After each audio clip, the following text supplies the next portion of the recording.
this card of the board game of my life in comics is called Teacher's Pet, because I honestly think that being a teacher's pet is a career path for an illustrator.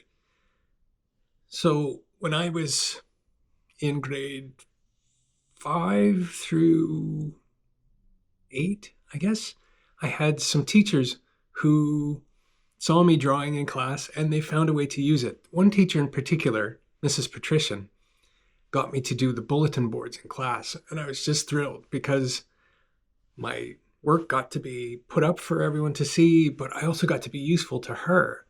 So she would tell me what the theme was, it was spring or summer's coming or whatever, and I would draw characters on Bristol board and cut them out, and we'd staple them up on the bulletin board and put people's work up there inside this theme.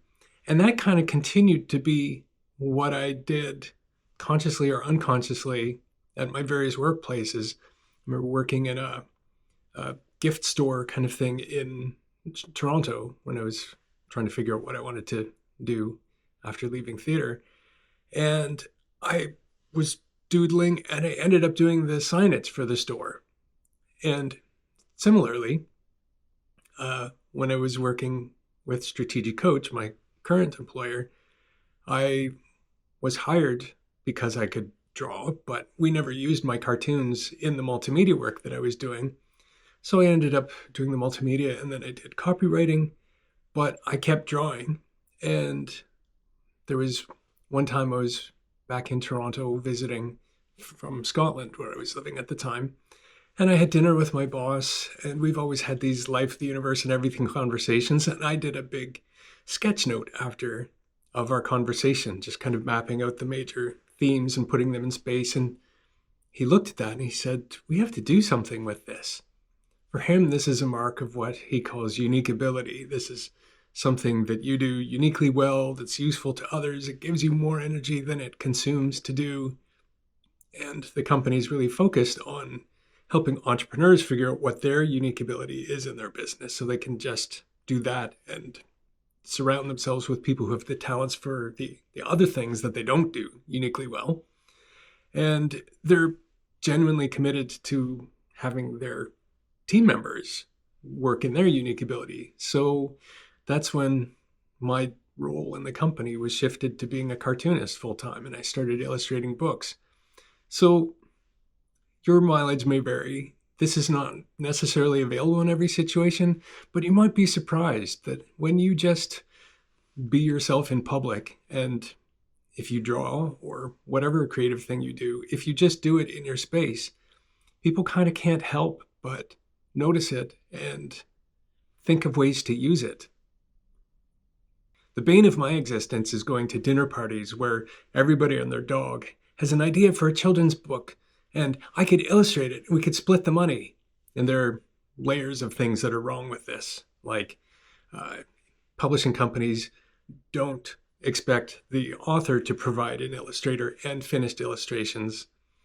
And they'll have a cadre of people that they work with that they'll match up with the authors.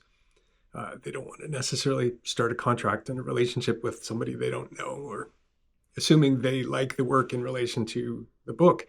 And of course, this book isn't even written. It's an idea that they haven't even written down on a cocktail napkin that they want me to then spend 6 months doing all the illustrations for free so that we can split money that doesn't exist. So anyway, I try not to be snarky about it, but it's hard not to roll my eyes when I hear this again and again. But it's an illustration, so to speak, of how people kind of can't help but want to use your talent when they see it. So it's important to share it around and let people see what you do, because we can't help but make those connections and see opportunities.